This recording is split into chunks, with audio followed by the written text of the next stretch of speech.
upon a time, there was a farmer walking down the road. He was whistling this tune. But he scratched his head and says, "Doggone, I wish I had some words to the song. All I got is the melody." Just then he came to a little brook, and he leaned on the railing of the bridge. Down there was a big old bullfrog hopping from bank to bank. The bullfrog looked up, saw the farmer, and thought he'd show off. He took an extra special big hop. Splash, he fell in the mud, got all dirty, and the farmer laughed and started singing. Way down south in the Yankety-Yank, a bullfrog jumped from bank to bank just because he'd nothing better for to do. He stubbed his toe, fell in the water. You could hear him holler for a mile and a quarter just because he'd nothing better for to do.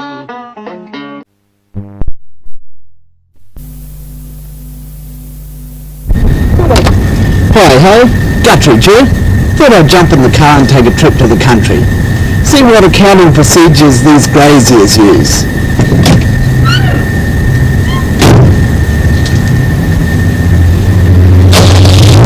Let's go on a little journey.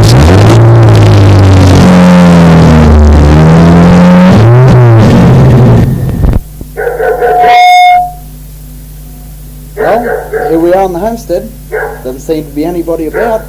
Oh, over there's a horse. Massive great big dog bellowing me up, but I can't see anybody here. Oh, wonder what's going on down the yards. A lot of activity. Let's walk down and see what we can see. Ah, looks like they run a few goats here too. These graziers are very, very smart. They don't put all the eggs into one basket. A bale of mohair is worth much more than that of a bale of wool. Well, here we are at the yards. And there's our grazier. I wonder if he'll answer a few questions for us. You know, these graziers can be very touchy when they're asked questions by the press. G'day, mate. I'm just trying to talk their language. How you going? What'd you get lost, mate? Very funny. No, I'm just down from the city. I want to learn about pastoral accounting. Can you answer a few questions for us?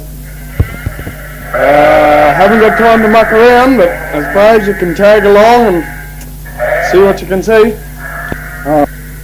Well, the first question is, what are you doing now?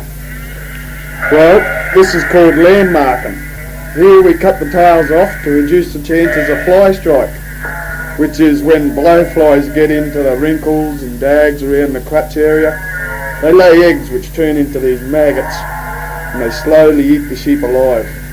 Doesn't cutting off the tail hurt the little sheep?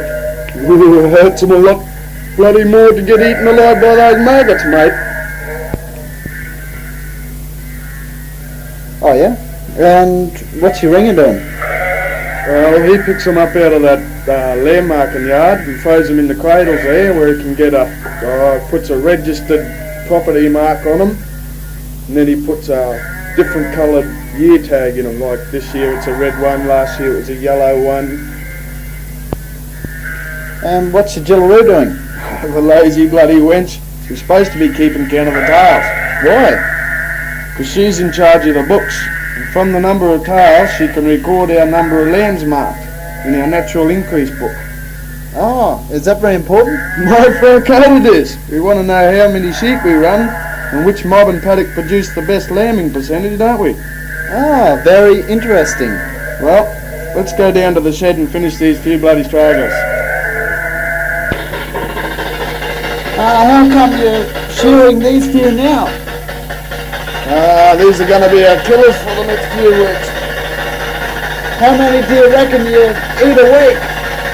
Oh, I'd say about 4 when all the workers are in. Don't they affect your paddock book? No, we record how much we eat in rations book. Well, why do you shear them before you kill them? Step outside as soon as I finish this one and I'll show you. What about those 2 sheep over there? Have you forgotten about them? Oh no, they're the ones we saw this morning. They're going to be this week's killers. You got dogs in on me. Sit down, you mug! He's only a pup. Oh, here they are. Oh, wool bales. Yep, we want to get as many of these babies as we possibly can. Gee, there's a few here. Is this your main source of income? Certainly is. To make sure we keep getting plenty of them, we record in our wool book and paddock book what age, what paddock, and by what rams we get the best wool clip. So therefore, the paddock and wool book are the very important tools for a successful grazier. Does it cost much to send all your wool down to market? Last year I think it was about $7.50 a bale from Winton to Brisbane. This year I think it'll be about $9. Seem to have a pretty big place here. How much stock do you run? About 15,000 head of sheep, 1,500 cattle, a couple of hundred goats, plan of about 150 horses and about 5,000 bloody woos. Do you just keep breeding and breeding until the market's right to sell? Heck no! You can get yourself in all sorts of trouble doing that. That's why good bookkeeping and managerial decisions are so crucial. Step into the ute and I'll show you some living proof.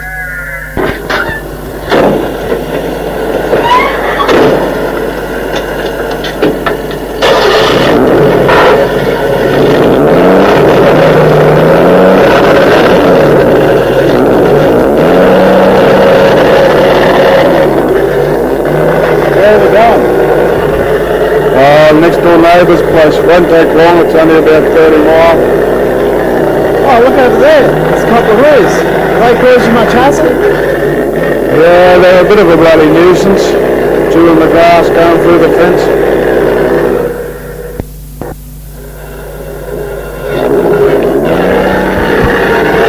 It's pretty dry out there. Yeah, this poor bloke had the idea that he could just keep on breeding more and more sheep and then sell them when he thought the market was good. He come and got the ass fell out of the market this year and he was stuck full of these sheep.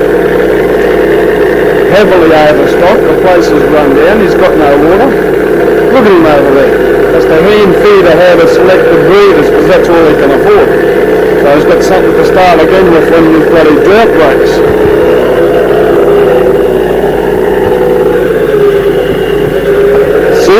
He's got to start carting water now in from the stock route. It's this sort of mucking about. Costs you an arm and a leg in the long run. Yeah, here they come soon. All gliders as soon as they smelt that water.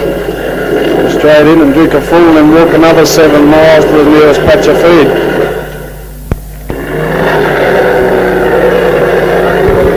This is how most of these poor blighters will end up because they won't fence enough at market to cover the cost of transporting them in there.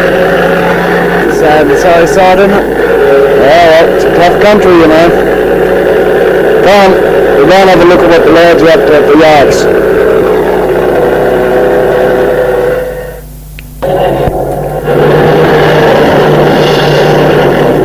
Hello, what's going on here? What the hell's going on here? You're supposed to be spraying those cattle, not riding them. And you get off the flaming camel! Have fun, boss. Not in my bloody money, you're not. Now cut this out and get back to work right now.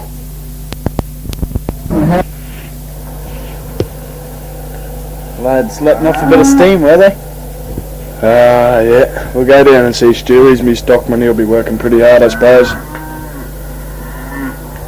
Hey, Stu, how are you? Oh, not too bad, mate. Had a bit of sparring, eh? Yeah, slowly getting through. Did you pull those few that I wanted to go into the show with? Yeah, mate. Half an hour ago. Well, they should be in there, will they?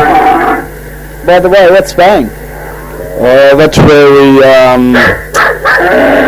if we've got a couple of ruddy ones, you know, we take their ovaries out surgically and make them big and fat, ready for sale. And if they're ruddy, you know, they won't be able to breed because ruddy cattle breed ruddy calves.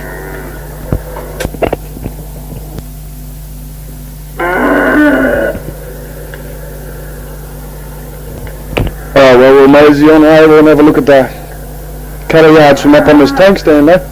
Pretty pretty spectacular. One of the biggest set of cattle yards in Queensland, I've been led to believe. Oh, check them out. How do you keep track of all your cattle? Well, they're written in and out of our paddock books, just like the sheep. Then we put them into the cattle working account ledger books.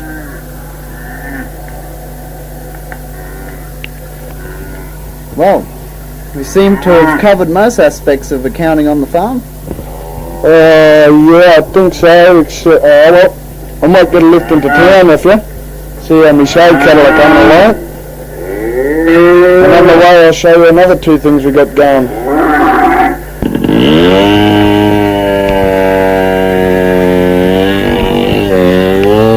Well, this is our, where we cut our posts.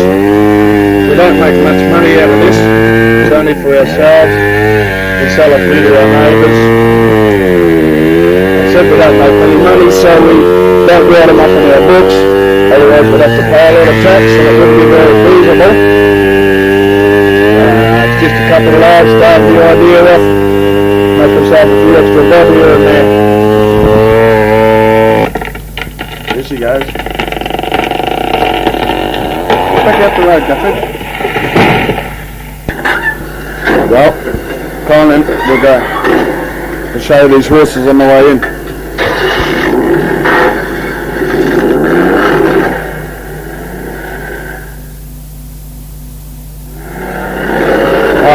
Here we are. See, there's the horses in the yard there. Oh, do you get much cash from them? No, not a lot. We sell them to the local girls in town. They're not worth much. 100, 200 bucks for a good broken horse. Oh, there's an old there. You can see him. Broken one in there. These are like the post cutting.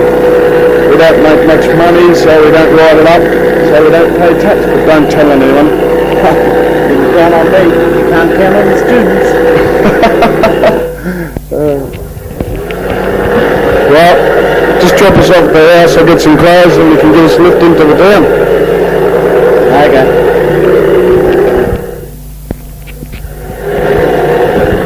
Holy lightning, get on that! It's like half my neighbour's topsoil's about to smother the city. Oh well, here we are at the show. How did your show cows go? Well, not too bad. This little heifer got 2 seconds and a third, and that little bull over there got 2 thirds and a first. What, does that mean any financial reward? No, you don't get any money out of it, but it builds yourself up a big reputation and people come to buy your cattle then. Oh well, look, thanks for your help. Have you got any final words for my accounting class? Okay, students, don't act the goat, like my neighbour. Listen to Mr. Guttridge, and you'll get a lot out of this unit. And if you don't, you'll end up like old Jack the neighbour. I'm off home, see you later. Yeah, mate, thanks a lot, appreciate it. Bye.